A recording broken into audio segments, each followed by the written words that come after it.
it will overlap with each other. Let's see the context of his social context theory. उसकी social context theory का context क्या है?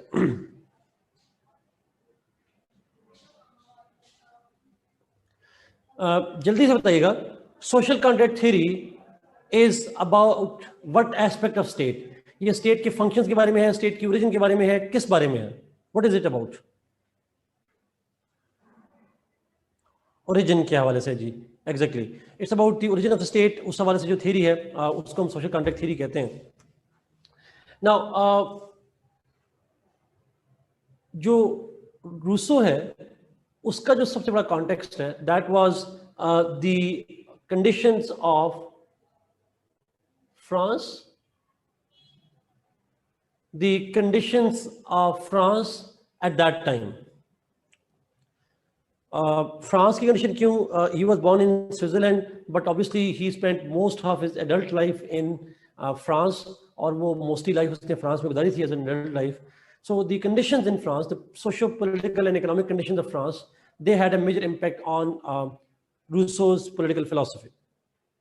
Let's see what were those particular conditions. आप में से कुछ लोगों ने शायद यूरोपियन हिस्ट्री पढ़ी हो या जनरली इसके बारे से थोड़ा सा जानते हो. रूसो की जो डेट ऑफ बर्थ है, दैट वाज 1712 to 1778. ओके, मैं अभी इसको करूँगा जी. He died just before the जी. नाउ जो रूसो है, when he was living in France, तो at that time France was governed by the Louis dynasty, Louis 14 और फिर 15 and 16. So Louis dynasty was ruling the France. अगर Louis का नाम अगर आपको भूल जाए तो आप इसको कह सकते हैं there was monarchy in France. Monarchy means बादशाह, उसका बेटा, उसका बेटा, उसका बेटा, हेरिडिटरी ट्रांसफर ऑफ पावर होती है, उसको मोनार्की कहते हैं. And this Louis dynasty, the monarchy in France was in fact a totalitarian one, an authoritarian one, a brutal one, with a monarchy that had little regard for the public interest, and the monarchy that was only selfish in interest, and it exploited the common people, it exploited the ordinary people for their own interests. अच्छा, इस यहाँ पे एक point ज़रा understand कीजिएगा जी, कि जो France है उस वक्त, it was primarily an agriculture society. एक एग्रीकल्चर सोसाइटी है, और एग्रीकल्चर सोसाइटी से मतलब ये है कि वो एक जहाँ पे मोस्टली जो लोग थे they were attached to farming. So as a result जी, क्या तो बच्चों को बता दें. Okay, you will have to, I have to pause it जी for 2 minutes, sorry. 2-3 मिनट के लिए मुझे ज़रा pause करना पड़ेगा. I come back in 2-3 minutes, please. Sorry, just 2-3 minutes.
अस्सलाम वालेकुम जी, वेलकम बैक.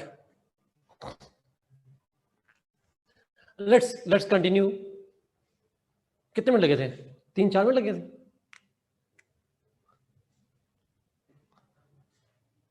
पाँच. चलिए, जिस तरह आपकी नमाज की ब्रेक होती है 5 मिनट की, वैसे मेरी ब्रेक भी हो गया. ओके, मोनार्की पे चलते हैं. There was monarchy in France, और लुई डायनेस्टी है, और वो जो लुई डायनेस्टी है, जो लुई डायनेस्टी है जी, वो मोनार्की. देखिए, अगर आपको याद हो अरिस्टोटल के हवाले से, अरिस्टोटल डायनेस्टी के स्पेलिंग्स ना करो साजिद, गूगल बहुत है यार इस मामले के लिए, मेरे खुद स्पेलिंग बड़े वीक है. अच्छा, ये लिख दिया है, अमीर हमजा ने लिख दिया ऊपर. अच्छा, इशू ये है कि जब अगर आपको अरिस्टोटल की क्लासिफिकेशन याद हो, तो एक टॉप पे एक फॉर्म ऑफ गवर्नमेंट जिसको कहते हैं monarchy.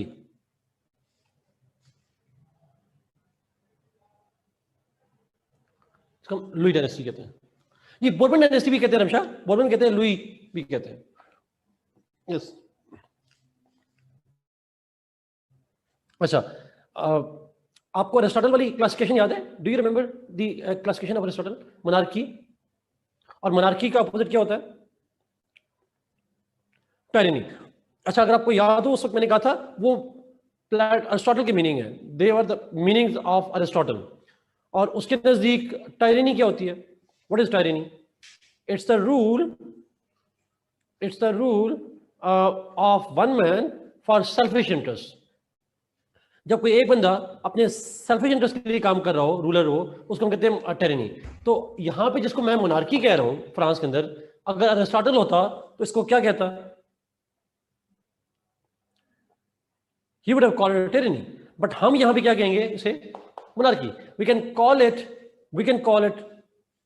yes, we can call it monarchy. It was a bad monarchy, but it was a monarchy. तो इसके बाद मैं उसको भी आपको कहा था कि टेरेनी का टर्म यूज नहीं करेंगे. वो टेरेनी की टर्म उसकी है, मीनिंग है. हम मॉडर्न तो टेरेनी का मीनिंग थोड़ा डिफरेंट लेते हैं, उसके मीनिंग मोनार्की के डिफरेंट है, हम डिफरेंट लेते हैं. तो मॉडर्न सेंस में this was a monarchy, but a selfish monarchy.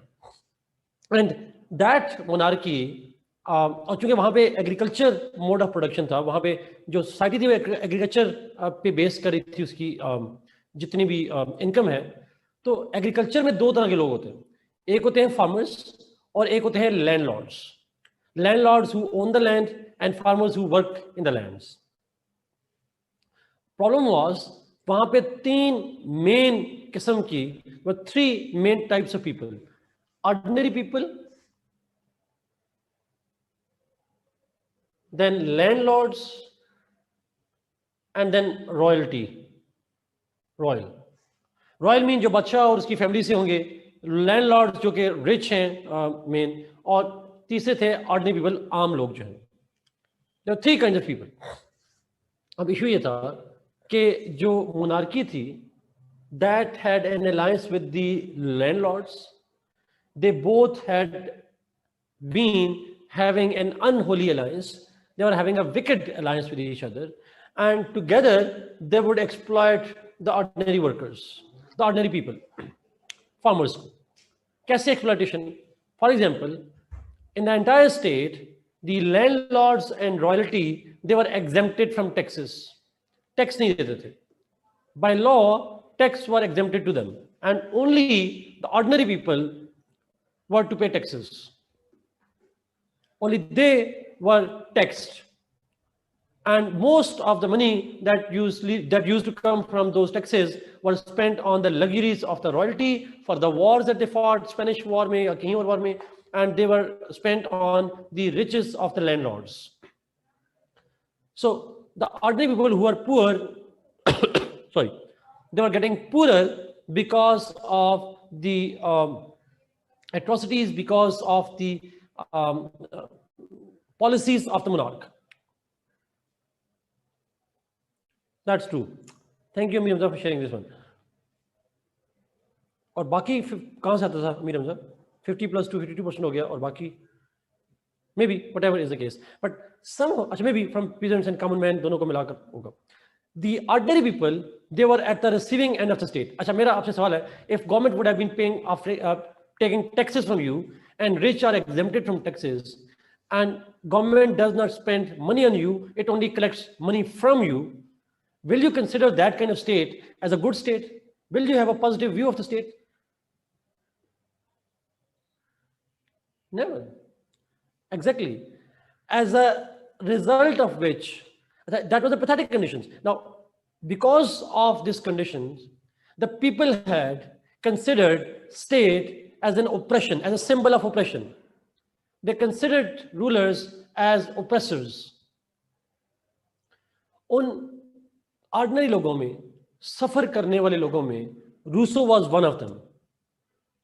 And he also, fortunately, had access to the landlords. मैंने आपको कहा ना कि landlords used to fund him.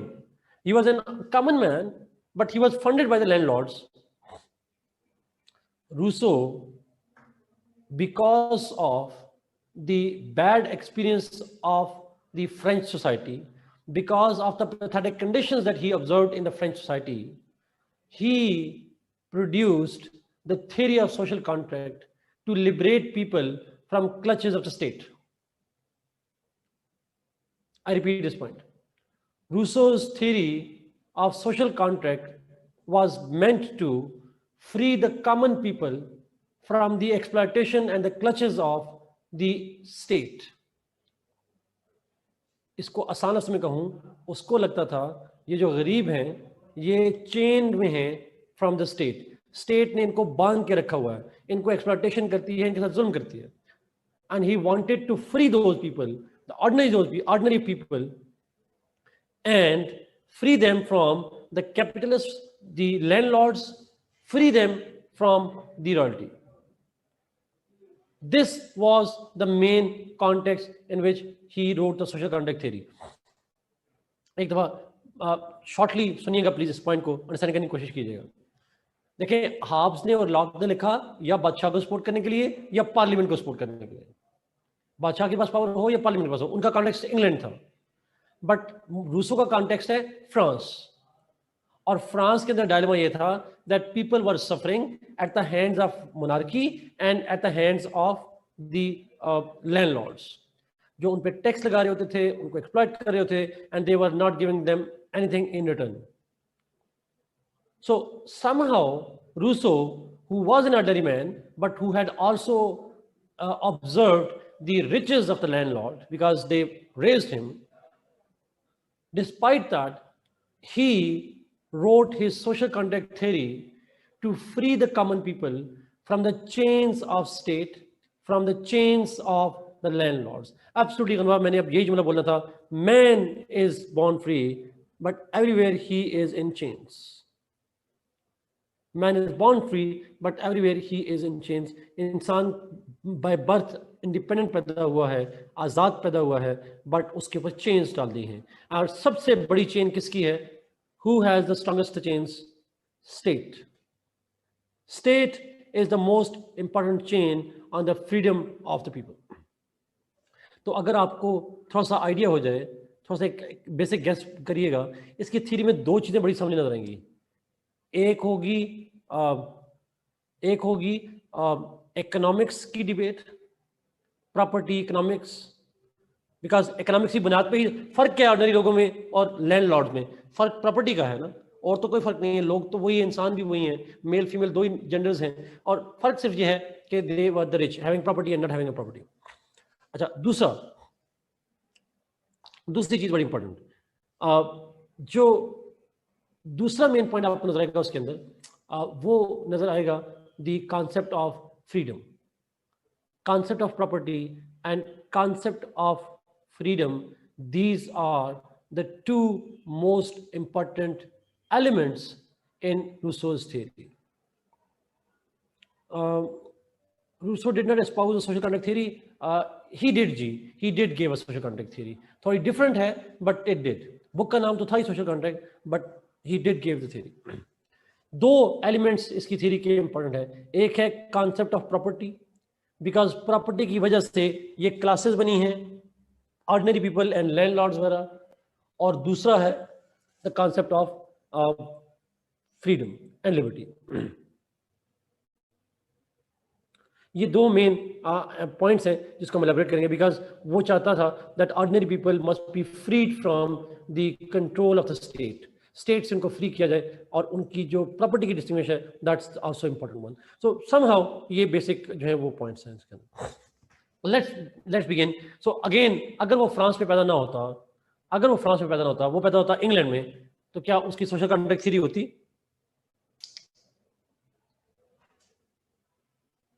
और अगर वो लैंडलॉर्ड्स के घर पैदा होता या रॉयल्टी के घर पैदा होता, फिर तो किसी सूरत ही नहीं होनी थी, सवाल ही नहीं पैदा होता. So because he belong to ordinary citizens and because he was living in France, so that was one of the reasons. Anyway, let's start his theory. उसकी थ्योरी स्टार्ट करते हैं.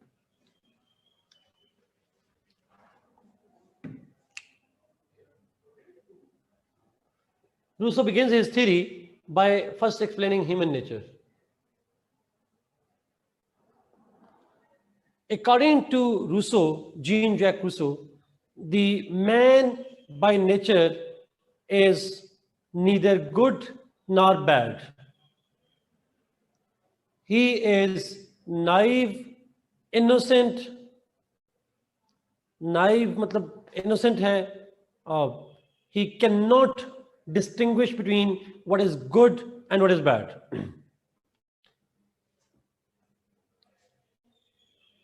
And मेरा आपसे सवाल ये है, if a person does not know what is good and bad, naive है, simple है, but he fulfills the fundamental instincts, जो basic instincts हैं, जिसको law of nature कहा जाता है, he meets them. खाना, पीना, सोना, ये बेसिक नेचुरल डिजायर्स हैं. He used to do all of those things. तो उसे अच्छे और बुरे का सेंस तो नहीं है, बट उसे सर्वाइवल का पता है. उसे पता है कि मैंने सर्वाइव करना. He knows how to follow the law of nature, sort of animal.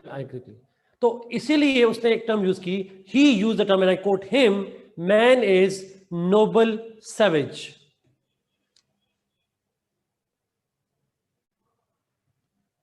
Noble savage.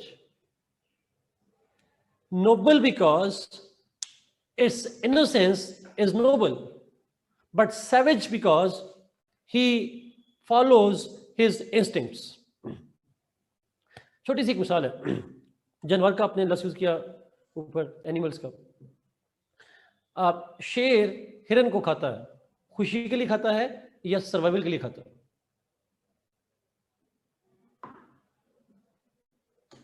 Survival. He may not like it, but he has to. That's his need. Basic instinct है. He has to eat to live, and that's what he does. इंसान भी उसने कहा ऐसे ही थे. इंसान जब भी एक्ट करते थे अपनी इंस्टिंक्ट जरूरत पूरी करने के लिए. Savage because he only follows the instincts. वो अपनी इंस्टिंक्ट को फॉलो कर रहे हैं. इंस्टिंक्ट से मतलब ये है कि वो अपनी बेसिकली जिबिलत को फॉलो करें. जो बेसिक नीड्स हैं, नेचुरल अर्जेस हैं, उनको पूरा करते हैं. That's what they do. Noble क्यों है? Because he does not intentionally do harm to anybody. He does not want to do harm to anybody. Innocent है. अच्छा, बच्चों को कहते हैं मासूम होता है, इनोसेंट होता है. आप छोटी सी एग्जांपल लीजिएगा प्लीज. बच्चे को आप कहते हैं इनोसेंट होता है. इनोसेंट बच्चा, उसे अच्छी और बुरी का सेंस होती है? Does he have the sense of good and bad? अगर होती तो अपना नुकसान तो ना करता ना. एक बच्चा अपना नुकसान कर जाता है, वो अपना ही हाथ जला देता है, अपने आप को गिरा देता है, because he has no sense of good and bad. लेकिन अक्सर देखा होगा छोटे बच्चे हों, गेस्ट आए हों, उनके सामने से बिस्कुट उठा के खा लेते हैं, और हमें लगता है कितनी बुरी बात है.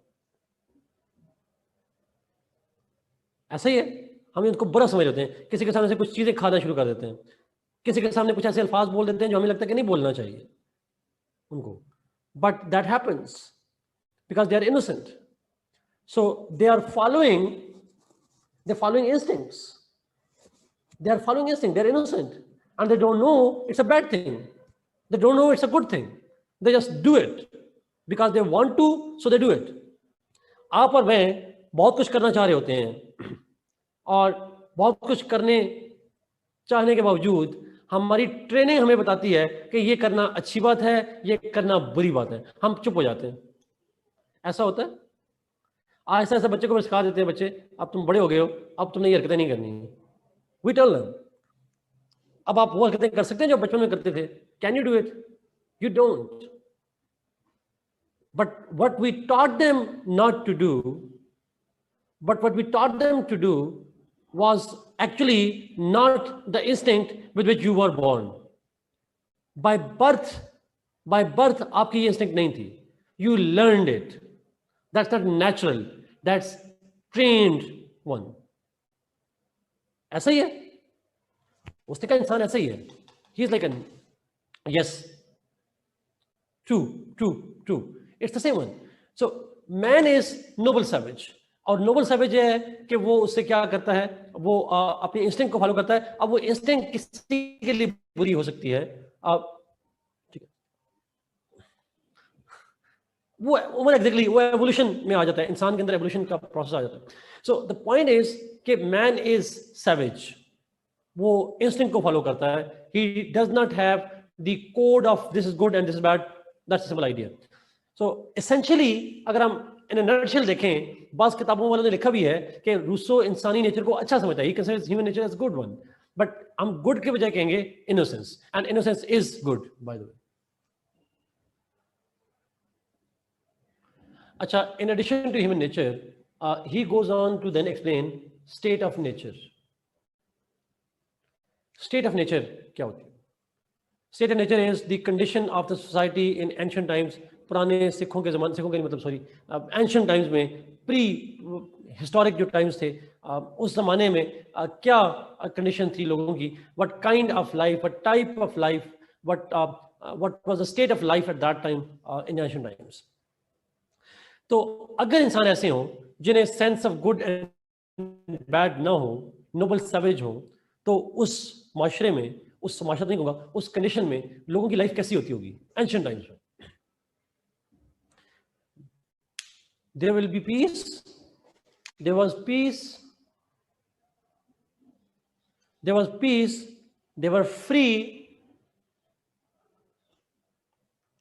अच्छा, मेरा सवाल है, फ्री कैसे? बच्चा अपने आप को फ्री फील करता है तभी तो जो दिल चाहता है कर लेता है। You do what you like to, you are not chained by, आप लॉज नहीं है और साथ कोई बुराई का कॉन्सेप्ट नहीं है कि मैं ये करूंगा तो ये बुरा कहलाएगा, लोग क्या कहेंगे, ये कोई सेंस नहीं है। लोग क्या कहेंगे ऐसा कोई सेंस नहीं है, बुरा लगेगा ऐसा कोई सेंस नहीं है। If I will do something तो मुझे ये डर नहीं है कि कोई ऐसे कहेगा, तो exactly when there are no values, no norms, because there are no sense of good and bad, so therefore the people lived a free life but solitary life. Why solitary life? आप किसी से good करते हैं तो आप friendship बनाते हैं, दोस्ती बनानी अच्छी बात है, किसी को मारना बुरी बात है। आप you become social because of the fact that you understand that your good is if you interact with others. अगर मैं किसी की हेल्प करूंगा वो मेरी हेल्प करेगा, and that is a sense of good and bad. They didn't have the sense of good and bad, they only knew how to satisfy their instincts, and they were only concerned about their instincts. Noble savage. And therefore, because they were only self-centric, therefore we call their life as solitary life, akela pantha. They never made friends, they never made enemies, they just lived on their own. Individual life ko jate rahe. So life was solitary, peaceful and free at that time. Sukoon tha. Nobody would poke into the affairs of nobody. Nobody would interfere in the affairs of nobody because they didn't know. Interference का मतलब दो ही होता है, अच्छा या बुरा. You want to do good to somebody, you want to do harm to somebody. No idea at all. It's a very ideal view. कदरन ठीक कह रही हैं। एक मूवी में अक्सर स्टूडेंट को रिकमेंड करता हूँ जी, अक्सर घूमो फिरो मजे करो, absolutely no society at all. Society नहीं थी। एक मूवी कभी आपने देखी हो, इस तरह के स्टेज आइडियाज में मूवीज बनती है बाज़। एक मूवी बनी थी, अब मैं भूल गया हूँ, हाँ, the invention of lying. The invention of lying, it's a wonderful movie. It's an idea, वही वाला जिन लोगों ने देखी है, आइडिया यही है कि एक ऐसी दुनिया अच्छा ऑस्कर नॉमिनेटेड है, ऐसी दुनिया जिसमें एवरीबॉडी स्पीक्स द ट्रूथ।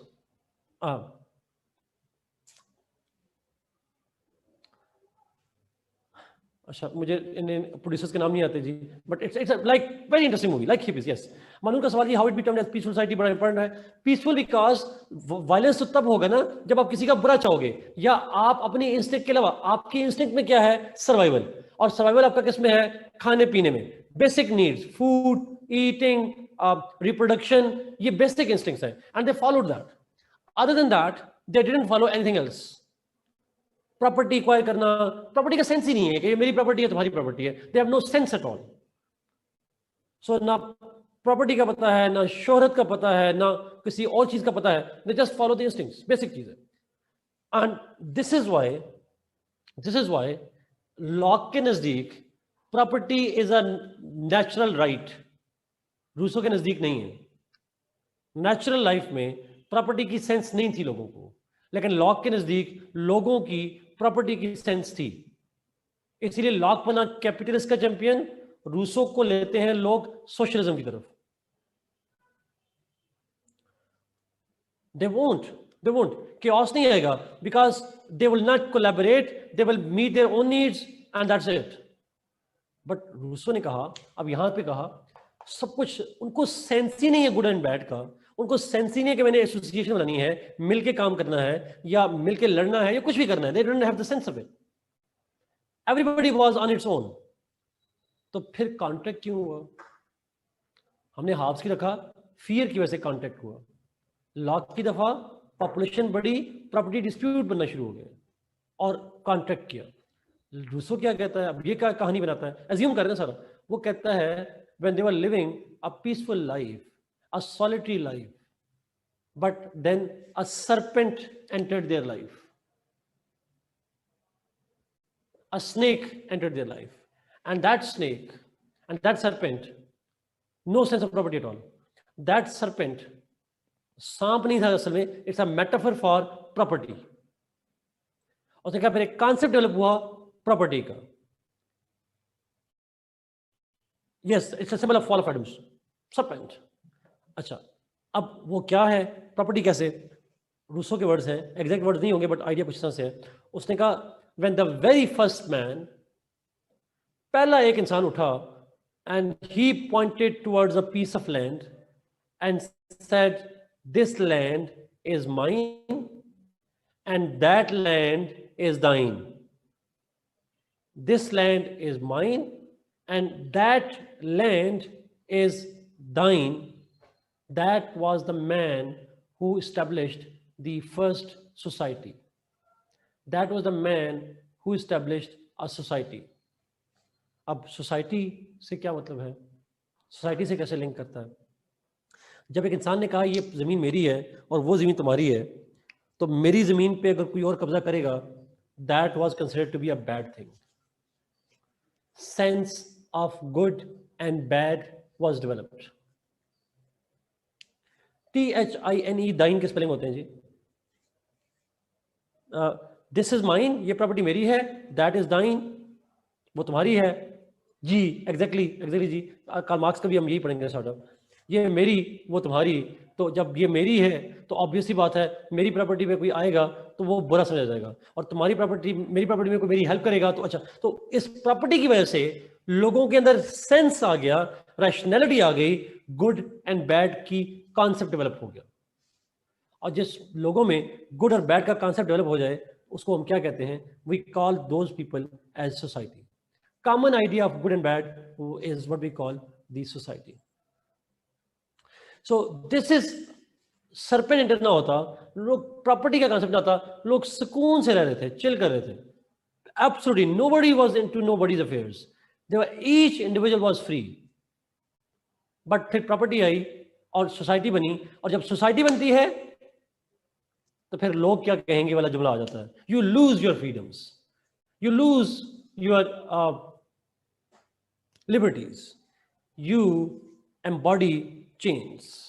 आपके पास रिस्ट्रिक्शंस हो जाती हैं, चेन्स आ जाती हैं, बिकॉज आप कॉन्शियस हो जाते हो, लोग कहेंगे बुरा है, लोग कहेंगे अच्छा है। सोशल कंट्रोल्स बनना शुरू होते हैं, फैमिली के, फ्रेंड्स के, सोसाइटी के चेंज बनना शुरू हो जाती हैं. सो दिस इज वाई वो अक्सर हम नहीं कहते इग्नोरेंस जो होती है समटाइम इट्स अ ब्लेसिंग. ना पता होना अच्छा होता है, but as soon as people got conscious, as soon as people got the sense of good and bad, that was the beginning of end of their liberties. Ignorance is a bliss. Yes, is it clear? जब good और bad का concept हुआ तो लोगों ने property और वैसे भी कॉन्फ्लिक्ट्स और डिस्प्यूट बनना शुरू हुआ. गुड एंड बैड के कॉन्सेप्ट के साथ जब सोसाइटी बनी तो सोसाइटी के डिस्प्यूट बनना शुरू हुए. सोसाइटी में हायरार्की नहीं होती ना. There is no hierarchy in society. There are people just और having common values. So when there were disputes and conflicts, then those people said let's enter into a contract. अब हम contract करते हैं और contract करके let's try to restore our freedoms. यहां पे दरम्यान में इस पॉइंट को अगर आपने नहीं लिखा तो कोई बात नहीं, एक दरम्यान में एक पॉइंट था बड़ा इंपॉर्टेंट. रूसो ने कहा जब प्रॉपर्टी के कॉन्सेप्ट की वजह से सोसाइटी बनी, डिस्प्यूट्स कॉन्फ्लिक्ट बनना शुरू हुए, प्रॉपर्टी के डिस्प्यूट और कॉन्फ्लिक्ट्स हैं, तो people longed for, they desired to go back to the state of nature. लोगों की ख्वाहिश आई कि हम वापस चले जाएं उस स्टेट ऑफ नेचर में, और उस स्टेट ऑफ नेचर में जहां everybody was free and nobody had interfere and there was peace. And they wanted to achieve the same innocence, they wanted to achieve the same freedom that they enjoyed in the state of nature. But was it possible now?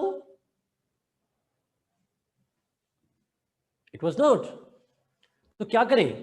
अब innocence तो नहीं आ सकती, innocence नहीं आ सकती, तो हम freedom किसी और तरीके से भी अचीव कर सकते हैं. उन्होंने कहा कि let's enter into a contract. Contract करते हैं, और कॉन्ट्रैक्ट किया. कॉन्ट्रैक्ट क्या था? The people spoke a contract, और वो वर्ड्स तो एग्जैक्टली नहीं होंगे बट आइडिया वही है, मैं इसको रिफ्रेश कर रहा हूं. वो कहता है कि the people gathered at a place and they spoke a contract. उन्हें कॉन्ट्रैक्ट बोला, और वो कॉन्ट्रैक्ट क्या था वो एग्जैक्ट वर्ड फिर रिपीट करूं नहीं है. उन्होंने कहा we surrender all our rights not to any man, not to any man or any assembly or group of men, not to any individual, but to the general will of the community. We surrender all our rights not to individuals, not to people individually or collectively, not to the community, but to the general will of the community.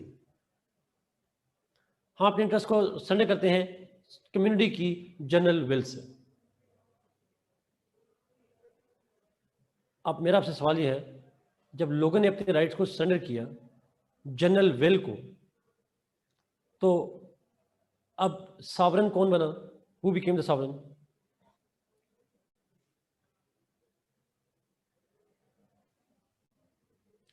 General will. General will became sovereign because people surrendered their rights to the general will, to the will of community we कह सकते हैं. That's true, but will of the community means general will.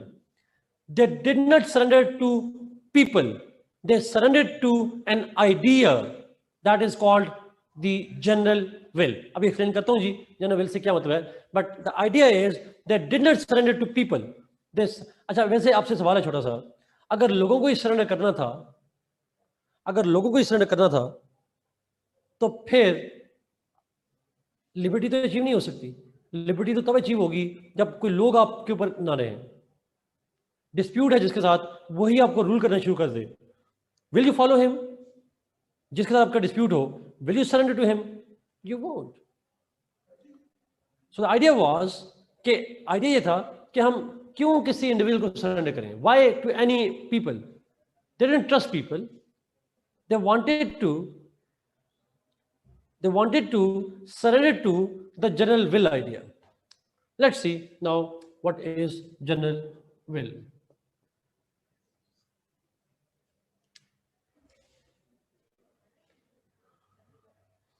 Yes Quran 2 general will, आप जरा लिखिएगा अपने पास, ये बड़ा important जुमला है, फिर आपने मुझे तशरीह बतानी है। General will is the will, general will is the will which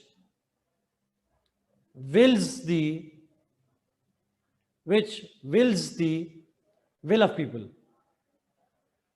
और आपने सोचते हैं मुझे बताना कि इसका क्या मतलब है।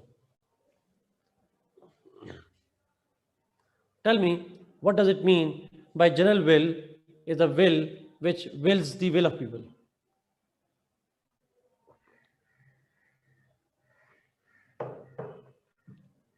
Common interest. Yes. Common good. Common good. Majority कलश नहीं है उसके अंदर। Interest of the community. Mutual interest of the entire community. अच्छा, अब जरा सुनिएगा प्लीज को, पॉइंट को, बड़ा इंपॉर्टेंट। जो it's a will which works for the interest of the people. It's a will which works for the interest of the people. अब लोगों का इंटरेस्ट क्या है? What is the interest of the people? अब मेरा आपसे सवाल ये है, जल्दी बताइएगा। यस अली, लोग चाह रहे थे, they wanted to achieve the same liberty and same freedom that they enjoyed in the nature. They wanted to get the same freedom, the same innocence. वही freedom, वही innocence चाह रहे थे। So general will works for, जी मुझे ऐसे ही है। So general will actually desires the freedom of liberties of people। लेकिन कैसे पता चलेगा कि जनरल विल कहां पे है? Who will express the general will? Majority? Action replay, yes, majority चाहेगी। कैसे पता चलेगा कि how general will will be expressed? Who will do that? Majority और माइनॉरिटी?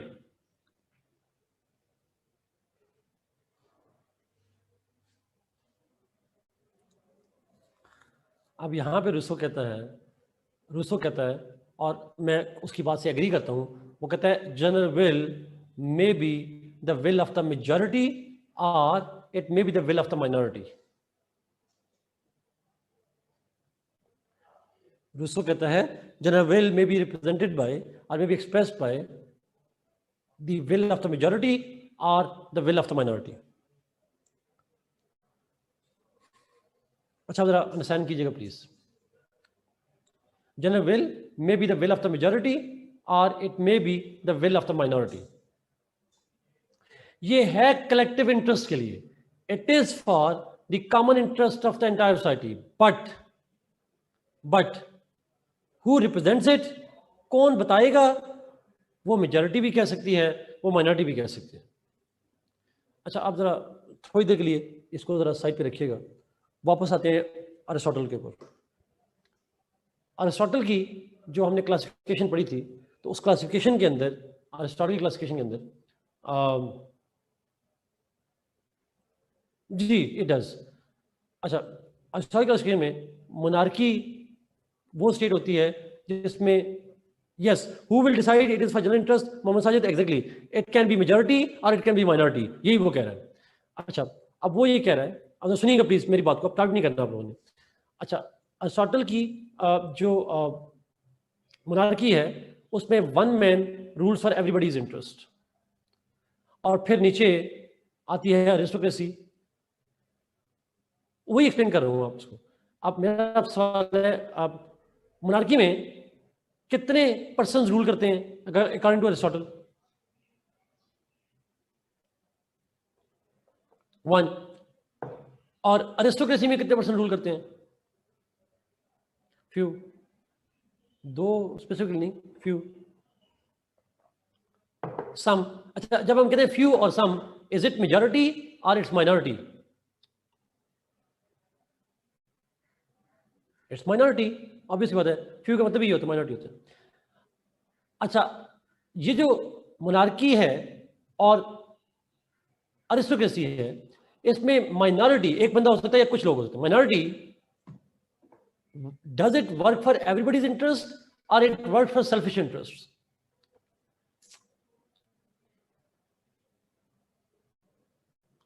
एवरीबडीज इंटरेस्ट नहीं, सेल्फिश तो नहीं है, सेल्फिश नहीं है। मैंने बताया था मोनार्की वो होती है जिसमें एवरीबडीज इंटरेस्ट होते हैं।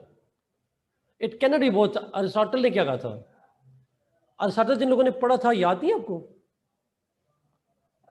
अरिस्टोटल ने तो कहा था वो सेल्फिश तो वो होते हैं जो कि टिरनी कहलाती है, ऑलिगार्की कहलाती है। ये जो मोनार्क है, एक monarch, according to Aristotle, monarchy work for everybody's interest, aristocracy work for everybody's interest, general interest की काम करती है। अच्छा, वहां पे क्या माइनॉरिटी सबके इंटरेस्ट के लिए काम नहीं कर रही? If he can say it and we were fine with that, इसका मतलब ये हुआ दैट जनरली कंसेंसस आइडिया है सबके इंटरेस्ट का ख्याल रखना जरूरी नहीं होता कि वो मेजॉरिटी ही कॉमन इंटरेस्ट का ख्याल रख रही हो।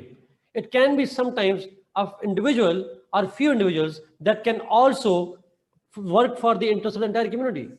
सो general will, which is actually the will for people, comes from majority or it can come from minority.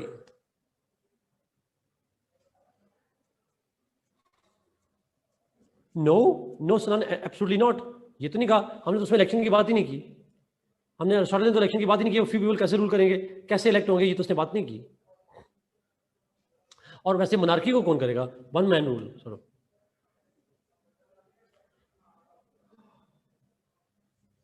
Absolutely, Ali. देखिए, the ultimate goal that matters is the freedom of the people. That's what general will does. चाहे वो कोई एक बंदा उनकी freedom गारंट कर दे, चाहे कुछ लोग कर दें, चाहे मेजॉरिटी कर दें, but people need to be freed. People need to be freed from whom? किससे फ्रीडम चाहिए उन्हें? यस, माइनॉरिटी हो या मेजॉरिटी हो, it could propagate common interest. देखिए, दुनिया में एक जमाने में कॉन्सेप्ट होता था कि मेजॉरिटी पब्लिक, जो मेजॉरिटी होती है, जो डेमोक्रेसी होती है, उसी से इकोनॉमिक डेवलपमेंट आ सकती है। यूरोप डेवलप हुआ, अमेरिका डेवलप हुआ, चाइना ने कहा हमें मेजॉरिटी को रिप्रेजेंट नहीं करते, we are communist party. But क्या इकोनॉमिक डेवलपमेंट वहां नहीं हुई? Didn't it start working for everybody's interest? It did. क्या सिर्फ डेमोक्रेसीज ही डेवलप करती हैं? चाइना ने कहा नहीं, जरूरी नहीं होता। सो कॉमन इंटरेस्ट का ख्याल हमेशा मेजॉरिटी रखेगी, ये ऐसा जरूरी नहीं है। Even minority can look after the interest of the entire community. So this general will can be the will of the majority and it can be the will of the minority. जी agree. अगर सिर्फ majority rule होता, उसको हम कहते that the dictatorship of the majority, that would have become the dictatorship of the majority। और यहां पे वो कह रहा है कि नहीं, it can be will of the majority, it can be will of the minority, वो कोई भी हो सकता है। जनरल विल बनती कैसे है? हाउ इट इज डेवलप्ड, ये डेवलप कैसे होती है? Rousseau says that general will consists of actual and real wills।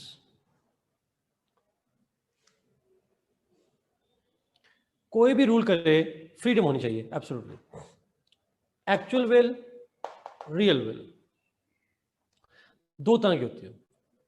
अब रूसो कहता है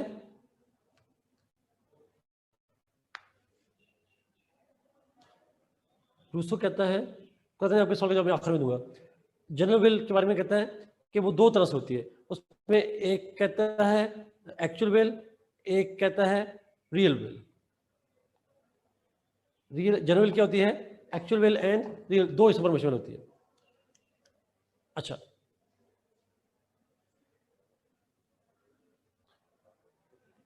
एक्चुअल विल क्या होती है? It's a will which works for the selfish interest of the people. It's the will which works for the selfish interest of the people. Selfish interest के लिए काम करती है, उसको हम कहते हैं एक्चुअल विल। और रियल विल क्या होती है? It's a will which pushes human beings to work for the interest of everybody. Actual will selfish बनाती है इंसान को, रियल विल केयरिंग बनाती है इंसान. And each person has both actual and real wills in himself और herself. हर इंसान के अंदर एक्चुअल विल भी होती है that always pushes human beings to act selfishly, but to balance it nature has also placed an real will which pushes इंसान to work for the common interest of everybody.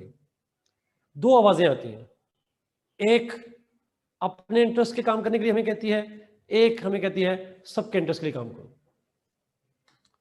आसान है real will और actual will, मुश्किल तो नहीं.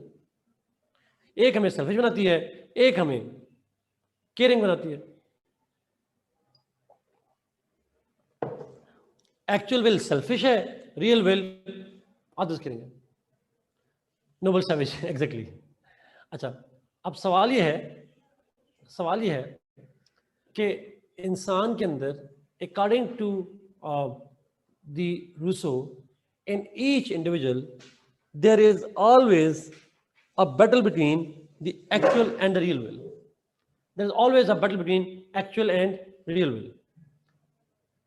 And as a result of this battle, as a result of the clash between the two, जो synthesis बनता है, that synthesis is called general will.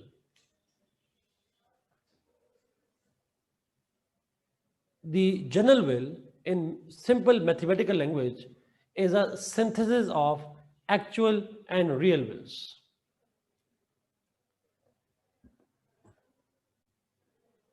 That's true. True. Angels and demons. देखिए movie.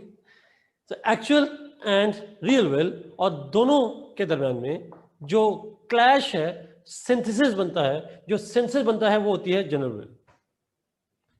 इसका पता है जो जनरल विल है ये वो कह रहा है ज्यादा एक डोमिनेट नहीं करती, सिंथेसिस बनता है.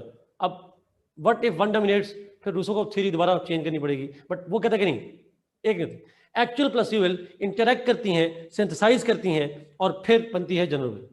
अच्छा, अब जरा देखिएगा, जो जनरल विल है वो सबके इंटरेस्ट के लिए काम करती है. तो ये सबके इंटरेस्ट के लिए काम करेगी तो उसका भी तो इंटरेस्ट यही होगा, उसका इंटरेस्ट भी तो यही होगा जिसकी जनरल, मैं एक इंडिविजुअल हूं, अगर एक जनरल विल सबके इंटरेस्ट के लिए काम कर रही है तो मेरे इंटरेस्ट के लिए भी काम करेगी. So my interest is also fulfilled in the general will. Everybody's interest is fulfilled in general will. And what is that interest? The interest is not the economic development but the freedom and liberties. अच्छा, liberties from whom? Liberties from other people. किसी भी इंसान से liberty चाहिए, इसीलिए वो इंसानों को सरेंडर करवाता है, किसी इंसान के आगे सरेंडर नहीं करवाता, वो इंसानों को सरेंडर कराता है आगे जनरल के. तो हम उस आइडिया को मानेंगे जो आइडिया सबके इंटरेस्ट के लिए काम करेगा. जो आइडिया किसी एक के इंटरेस्ट के लिए काम करेगा हम उसको नहीं मानेंगे. इंसानों को तो करते ही नहीं, आइडिया को. अच्छा, आइडिया को मानने की बात बड़ी इंटरेस्टिंग है. बच्चे समझते हैं आइडिया को कैसे मानना है, तो आपने रूल ऑफ लॉ सुना होगा. रूल ऑफ नवाज शरीफ नहीं है, रूल ऑफ इमरान खान नहीं है. रूल ऑफ क्या है? लॉ है. Law is a principle. Law is an idea, it's a notion, it's not material thing. So यहां भी people wanted general will to rule. They surrendered to general will because they think that general will can free them from other people. और other people से मतलब है obviously state है, lords हैं, landlords हैं, उन सब की बात हो रही है. अच्छा, let's move towards the features of the theory. 1. This social contract created state. This social contract created state. और state क्यों बन गई? Because people got politically organized. They surrendered to an idea. A higher authority was created, which is general will. इसमें sovereign कौन है state में? Who is sovereign? General will. General will is the sovereign. Individual नहीं है, इंसान नहीं है, general will sovereign. Is it a natural state or organic state, या it's an artificial state? Artificial, man made है।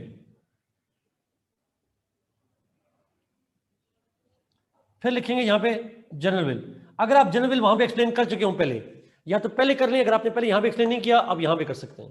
That general will be sovereign and it consist of real and actual wills. अगर यहाँ लिख दिए फिर यहाँ पे नहीं लिखेंगे। Fifth, the concept of liberty.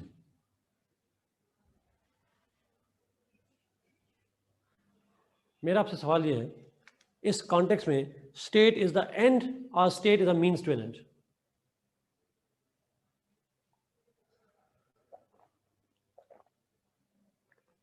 It's a means. End क्या है? What is the and?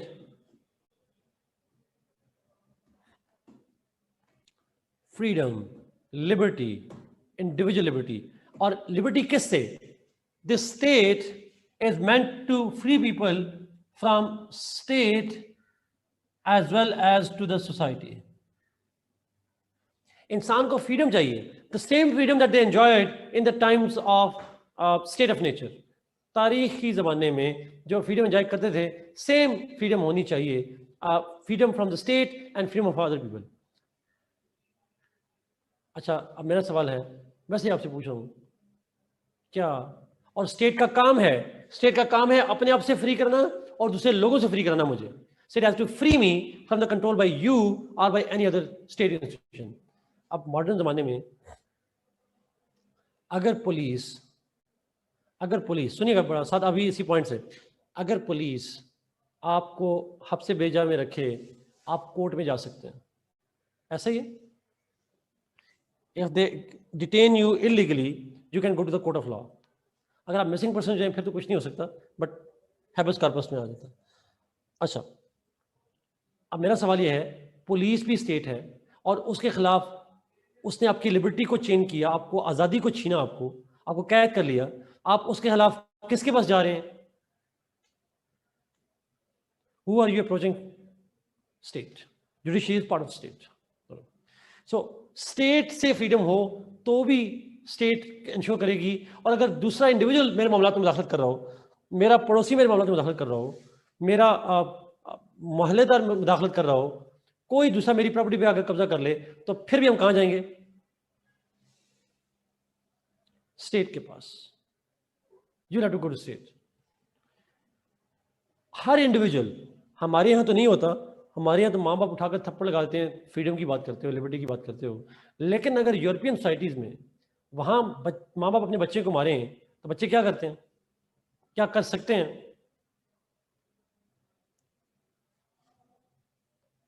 Police call 911 America के अंदर, and police make sure that even a kid as an individual is free from the control of the state as well as the family. वहाँ individual को freedom चाहिए है अपनी ही family से भी और अपने माशरे से भी। वहाँ कोई पड़ोसी मुदाखलत नहीं करता, वहाँ everybody considers everybody as a free man. तो मुझे लगता है ये जो स्टेटमेंट थी, man is born free but everywhere he is in chains, ये उस माशरे पे तो अब ज़्यादा अप्लाई नहीं होती, हमारे माशरे पे जरूर अप्लाई होती है। Man is born free but everywhere he is in chains. हमारे यहाँ प्राइसेस डिटरमिन करनी है स्टेट ने। जी, एब्सोल्युटली ट्रू। सो हमारे माशरे में आप there are so many restriction that we have. लोग क्या कहेंगे, तो हर तरह से आपके ऊपर रिस्ट्रिक्शन लगी होती हैं। आप फॉर्मल ड्रेस पहन के जाया करें। हम टीचर्स के साथ बड़ा मसला होता है, हम टीचर्स जब कोई ड्रेस पहन के कैजुअल चले जाते हैं, कैजुअल क्यों पहन के आए हैं? बिकॉज आपको फॉर्मल पहनना चाहिए, बिकॉज आप टीचर हैं। बट टीचर है, इंसान तो है ना, मतलब इसमें स्टूडेंट्स जो मर्जी पहन के आ जाते हैं, हमारे लिए मसला बन जाता है। It happens with everybody. We expect people to behave in a particular way. We actually do not deny them the freedom to make choices. मैंने उसी को कहा, बहुत बड़ी चीजें तो छोड़ें, आप में से कितने लोगों को ये लिबर्टी और फ्रीडम है कि अपना नाम भी रख सकते हैं? How many of you are free to make choices for yourself? नाम रख सकते हो। That's the dilemma. That's the dilemma. हमें नाम रखने की नहीं है, बाकी फ्रीडम से दूर की बात है। एक कमेंट आया जी, we are not Greeks, we are Muslims. You are right. इसका मतलब ये है, कहना चाह रहे हैं कि हमारे माशरे में जितनी फ्रीडम्स हैं वो इस्लाम की दी हुई फ्रीडम्स हैं। अब नाम रखने से इस्लाम हमें मना करता है? Is it Islam barring our liberties and freedoms?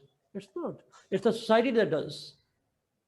तो इस्लाम नहीं कर रहा होता, मैं इस्लाम को ब्लेम भी नहीं करता। आप मुस्लिम्स हैं तो इसका मतलब ये नहीं कि हमारे पास लिबर्टीज नहीं है, फ्रीडम्स नहीं है। इस्लाम तो देता है, मुसलमान नहीं देते। Exactly, so that's the difference. हमें इस्लाम में और मुसलमानों में थोड़ा फर्क है, काफ़ी, थोड़ा तो नहीं, काफ़ी फर्क है। तो समहाउ ये उसकी थ्योरी है जी। This is what is his theory, these are the features of his theory. Any question on that? अब इसी की थ्योरी पे फिर क्या हुआ, उसने लोगों को कहा कि ये जो लैंडलॉर्ड्स हैं उन्होंने आपको चेन में रखा हुआ है, ये जो रॉयल्टी है, state must work for your liberties and freedoms, and if you are not given freedoms तो ये इसको कहते हैं the contract is revocable. Revocable contract है, कंडीशनल कॉन्ट्रैक्ट है। कंडीशन ये है लिबर्टी चाहिए, जनरल विल को उसने किया है लिबर्टी चाहिए, अगर नहीं मिल रही overthrow the government. It was Rousseau's teachings, it was Rousseau's writings that actually created the conditions of revolt in France, and people then ultimately rose up against the ruling elite.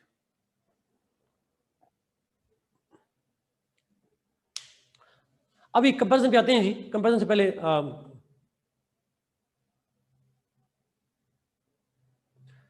state ensures liberty by rule of law, that's true.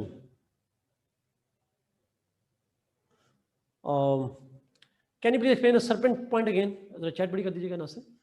serpent point ये था जी कि जब लोग ठीक ठाक हंसी खुशी रह रहे थे तो अचानक से एक बंदा उठा, उसने कहा ये मेरी प्रॉपर्टी है, ये तुम्हारी प्रॉपर्टी है।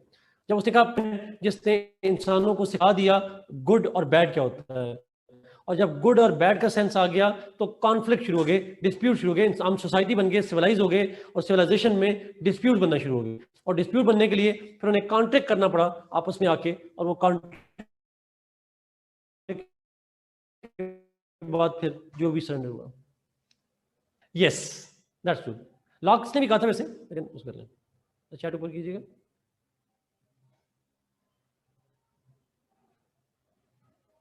बस ठीक है। Okay, yes, I too like थी। मेरा मोस्ट फेवरेट राइटर जो है वो रूसो है जी।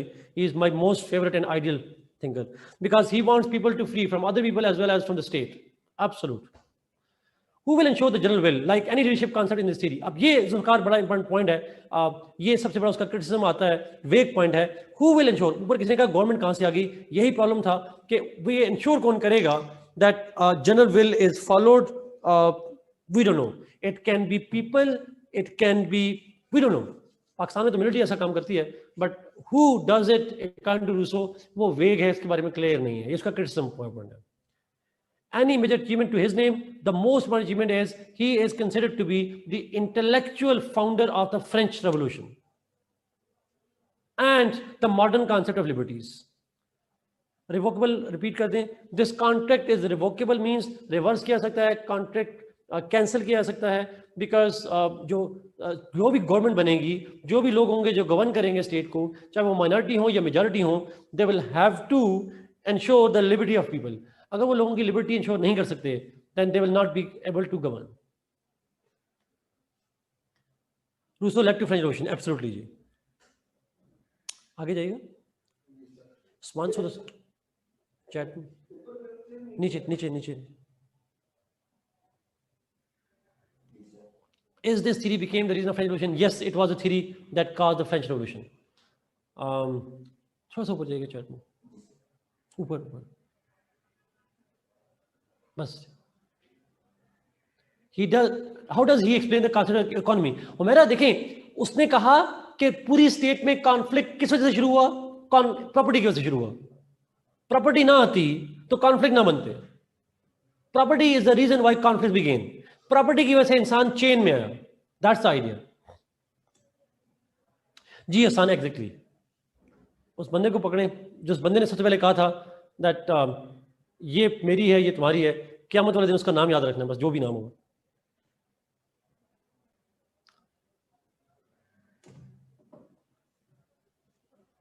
जमशेद ने कहा lock social theory, social contract theory is elitist backward looking. Elitist backward looking I don't know किस सेंस में कहा गया है, बट जहाँ तक मैं इसको वर्ड को अंडरस्टैंड किया हूँ, एलिटिस्ट बैकवर्ड लुकिंग से मतलब है कि he himself was an elite, he lived the life in elitist life, जो ऊपर किसी का था, लैंडलॉर्ड्स के साथ रहा उनसे पुरुष की, and he was trying to look back to the poor people. He himself enjoyed the riches, and then he was talking about the poor.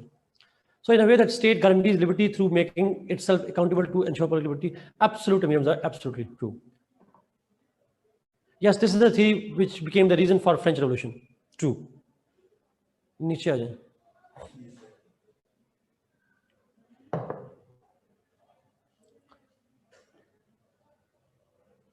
Who will decide?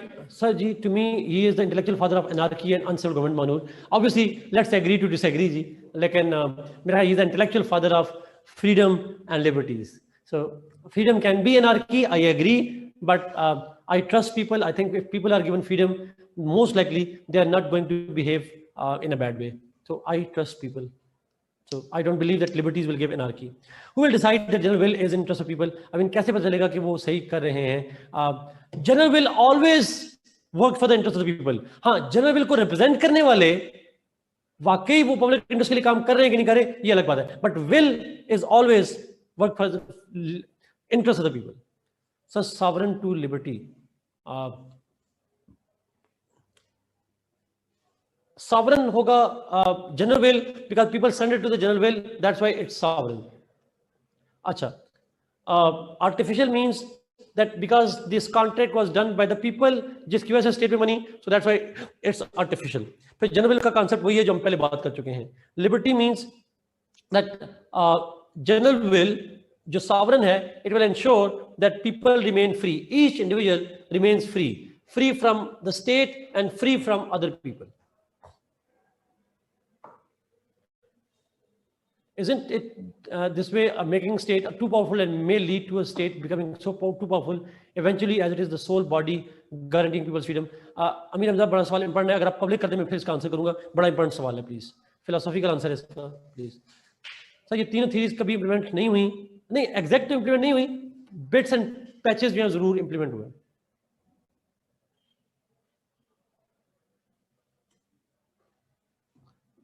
Ji Usman, absolutely मन गढ़त कहानी, गुड।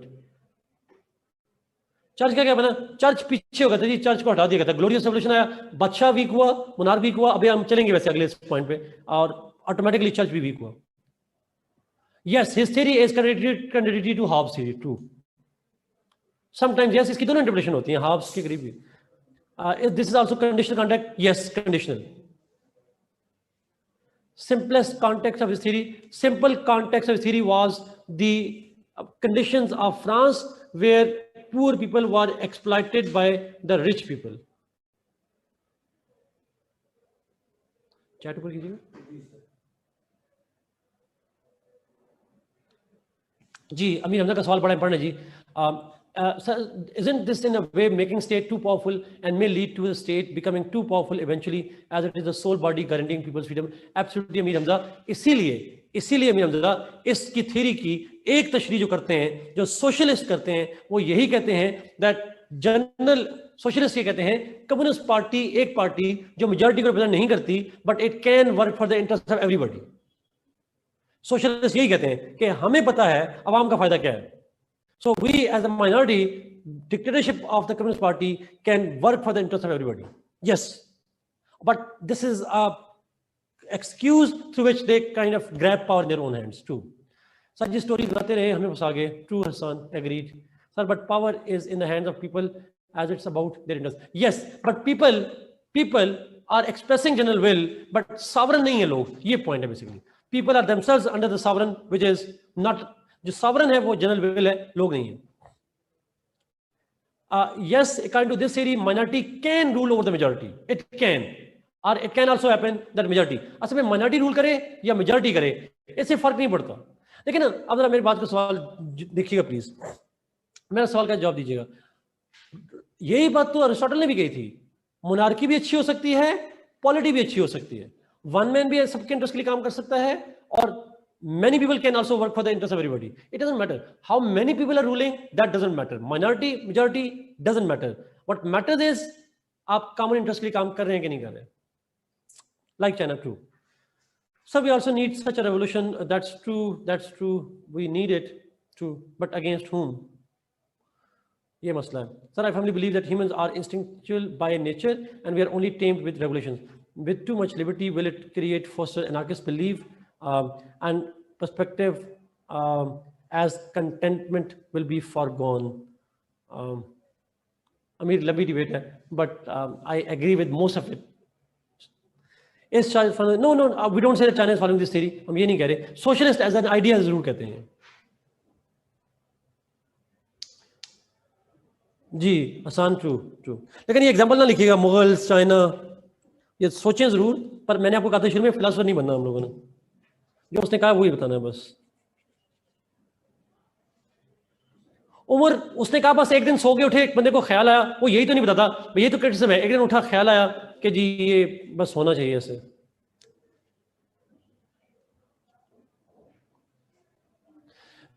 जी मनूर, हम अभी चलेंगे जी, आगे चलते हैं उस पे जेमी बेंथम पे जाने के बाद फिर हम मार्क्स और हेगल साथ करेंगे, इकट्ठा करेंगे. जी अमीर हमजा, बिल्कुल सोशलिज्म की फाउंडेशन में आती है, बट एग्जाम्पल लिखेंगे नहीं ना पेपर में. जी that's true. I mean marks में जब पढ़ाऊंगा तो मार्क्स का आइडिया इससे इंस्पायर होता है. शुड वी मूव जी, आगे चले.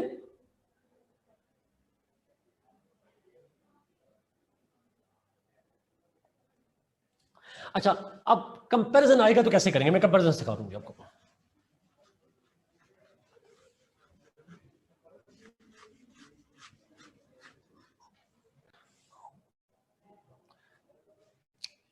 क्रिटिसिज्म तब करेंगे जब पेपर में सवाल में पूछेगा. अगर नहीं पूछेगा तो आप क्रिटिसिज्म नहीं करेंगे. कंपैरिजन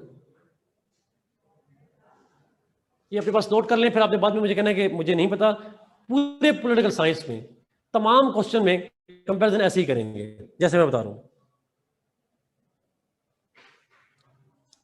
एक डब्बा नहीं बनाना, किसी सूरत डब्बा नहीं बनाना. ये पॉइंट क्लियर. वो स्कूल के बच्चे बनाते हैं, छोटे छोटे बच्चे होते हैं ना, उनको सिखाने के लिए, कंट्रास्ट दिखाने के लिए दरम्यान में लाइन लगाई जाती है. वो क्या होता है, वो बच्चों के लिए होता है, वो समझाने के लिए होता है, पेपर में नहीं बनाना. अच्छा, पेपर में क्या करना है आपने? What you need to do is, for example Hobbes Locke का कंपैरिजन आ गया. बाकी सब्जेक्ट्स का अपने टीचर से पूछेगा, बट मैं अपने सब्जेक्ट का बता सकता हूँ. I can tell you about my paper, उसमें नहीं करना. अच्छा, नाउ कंपैरिजन की जब जाएंगे जी, तो आप सबसे क्या करेंगे? फर्स्ट करें हाब्स और लॉक पे सवाल आ गया. हाब्स और लॉक पे what you need to do is, आप स्टार्ट करेंगे. फॉर एग्जांपल इंट्रोडक्शन तो कॉमन होगा, इंट्रोडक्शन तो क्वेश्चन के अकॉर्डिंगली कॉमन होगा. फिर जब नीचे कंपैरिजन शुरू करेंगे तो आप फॉर एग्जांपल स्टार्ट करेंगे कॉन्सेप्ट ऑफ ह्यूमन नेचर. आप ह्यूमन नेचर की बात लिखेंगे. आप कहेंगे both thinkers Hobbes and Locke begin their social contract theory by first explaining human nature. You would start by saying that both Hobbes and Locke started their social contract theory by explaining human nature. अब नीचे आप heading देंगे, सब heading देंगे Hobbes, सब heading देनी है आपने इसके नीचे. अब आप बताएंगे Hobbes ने क्या कहा ह्यूमन नेचर के बारे में.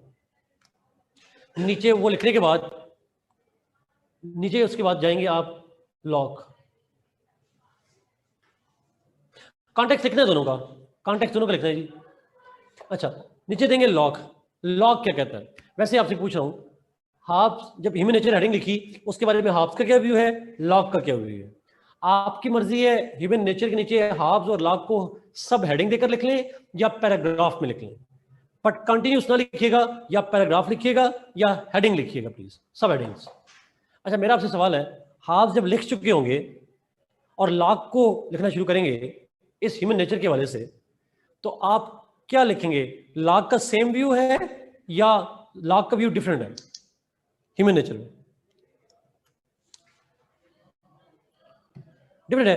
तो आप जब लॉक को शुरू करेंगे तो स्टार्टिंग वर्ड्स लाजमी इस तरह लिखिएगा, contrary to Hobbes Locke has contrary to his ideas, exactly contrary to his ideas, contrary to as opposed to Hobbes, जो भी करना है जुला, ताकि एग्जामिनर को आइडिया हो जाए, स्टार्ट से कंट्रेरी समझेगा, उसको पता चल जाएगा कि आपको अंडरस्टैंडिंग है, बाकी वो ना भी पढ़े, he will know that you have an idea. That's it. You will create your impression on the examiner. और सारे मार्क्स इंप्रेशन के होते हैं, नहीं? That's how it works. So this is how you will start. अच्छा, फिर अगर हो सिमिलर पॉइंट, फिर क्या करेंगे? नहीं, कॉन्टेक्स्ट अलग लिखेंगे, इंट्रोडक्शन के बाद कॉन्टेक्स्ट अलग लिखेंगे। फिर अगर सिमिलर पॉइंट हो, similar to Hobbes, just like, likewise, जो मर्जी लफ्ज यूज कर दें, यहां पे आप जितनी बम्बास्टिक अंग्रेजी मार सकते हैं हमारे, जो आपको रट्टे लगाए हुए आप लोगों ने लैंग्वेज के, सारे लगाए उसके ऊपर, लगा सकते हैं, बट इस हद तक लाइकवाइज, सिमिलरली, जो भी आप लग लें सर। हाँ, एग्जामिनर को समझ आ जाए, ये जरूरी है। Is it clear? फिर आगे इसी तरह चल जाएंगे, state of nature, minor characters, exactly.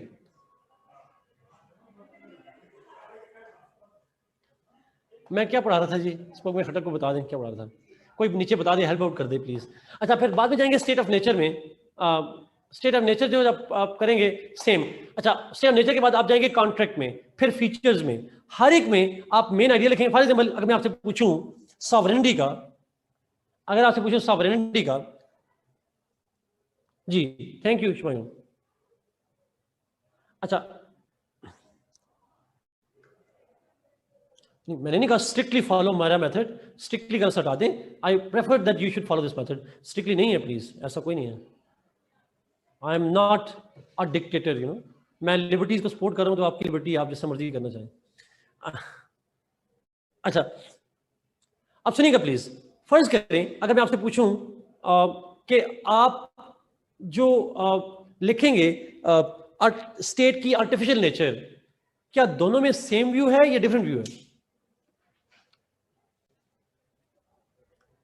Same है, ठीक है।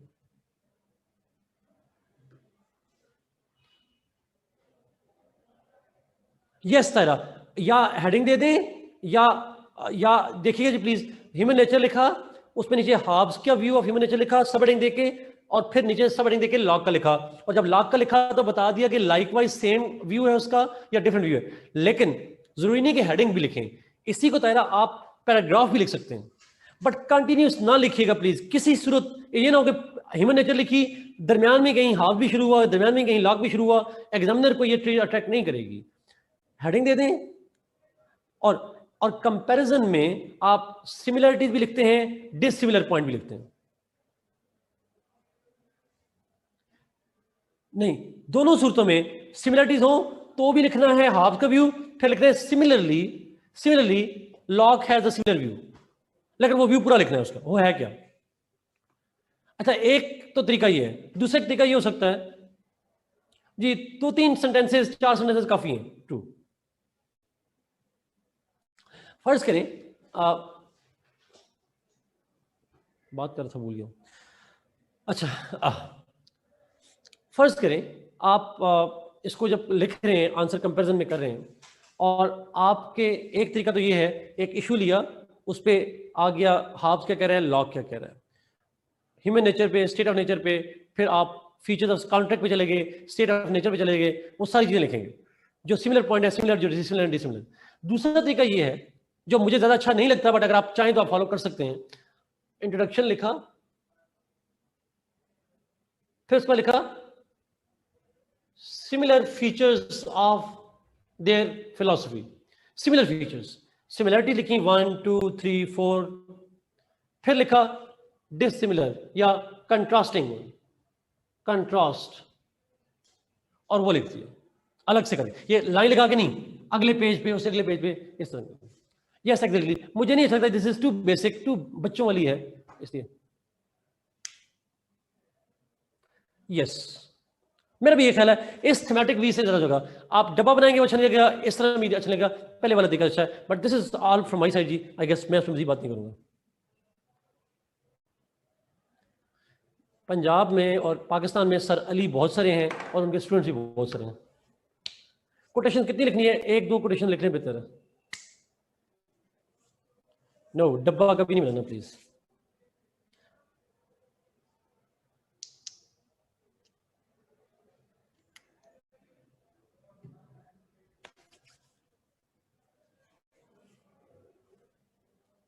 चैट ऊपर कीजिएगा जरा।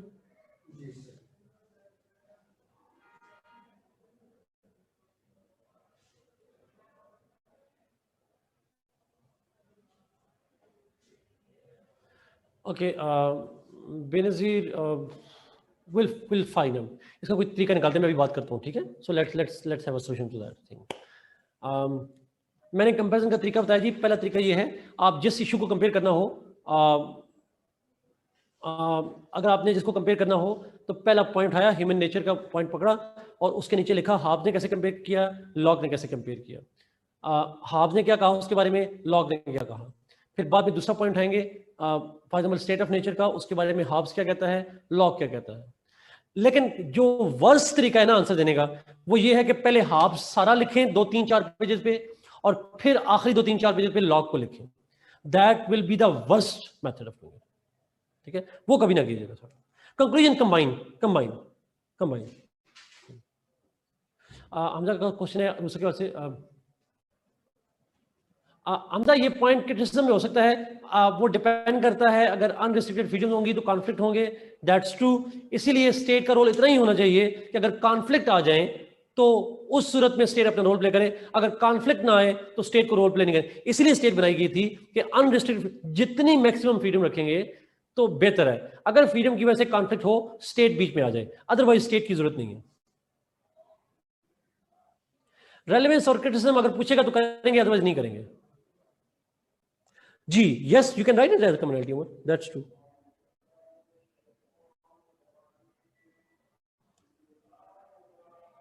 Locke's theory is more hard-hearted than Hobbes. Hard-hearted से मतलब ये है that I don't know hard-hearted से किस सेंस में लिया जा रहा है, but hard-hearted जो लॉक की थ्योरी है, मेरे ख्याल में तो हॉब्स की हार्ड होनी चाहिए, because Hobbes creates kind of authoritarian state. जी, critical analysis and criticism same meaning है। नहीं जी, मैंने कहा था कि हाब्स लॉक रूसो पे कंपैरिजन आ सकता है, बाकी में कंपैरिजन नहीं आता थिंकर्स में, कम आता है, बहुत कम। नो मॉडर्न डे एप्लीकेबिलिटी का कंपैरिजन मेरा नहीं ख्याल से आता है। रूसो's theory is contradictory to Hobbes। जी साजिद, अगर हाउ टू डू कंपैरिजन अगर पूछे तब टुडे वाली बातें अगर पूछे तब करने वाला नहीं करना। बाकियों पे क्वेश्चन जनरल आ सकता है, जैसे प्लेटो पे अलग सवाल, रूसो पे अलग, लॉक पे अलग सवाल, मैकियावेली पे अलग सवाल, इसी तरह से। क्रिटिसिज्म पे पूरा सवाल नहीं आता, as a part of the answer आता है। जी तैमूर ऐसा ही है। एनीवे जी, टाइम अब हो गया है। नेक्स्ट हमने करना था बेंथम करना था, but now I will go for Karl Marx. Karl Marx पे जाऊंगा, फिर बेंथम पे आएंगे इंशाल्लाह।